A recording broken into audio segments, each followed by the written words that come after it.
આજે બપોરે 1 વાગ્યે એમએમસીના ફૂડ વિભાગ દ્વારા તપાસનો ધમધમાટ.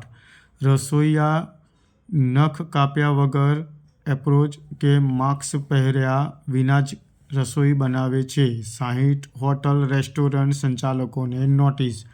મહેસાણા શહેરની હોટલ અને રેસ્ટોરન્ટમાં આવતા લોકોને આરોગ્યપ્રદ ખોરાક મળી રહે અને ખોરાકની ગુણવત્તામાં જળવાઈ રહે કે નહીં તે સહિતની તમામ તપાસ મહાનગરપાલિકાના ફૂડ ઇન્સ્પેક્ટર મારફતે કરવામાં આવી રહી છે. જોકે કેટલાક હોટલોમાં રસોઈ બનાવતા રસોઈયાના નખ કાપેલા ન હોય, એપ્રોન પહેરેલા વગર રસોઈ, એપ્રોન પહેરેલું કાં તો માસ્ક ન પહેર્યું હોય તેવી પરિસ્થિતિ જોવા મળી હતી. જેને પગલે 60 હોટલ રેસ્ટોરન્ટ સંચાલકોને નોટિસ અપાઈ હતી. મોટાભાગે રસોઈયાએ એપ્રોન કે માસ્ક પહેરેલું ન હોય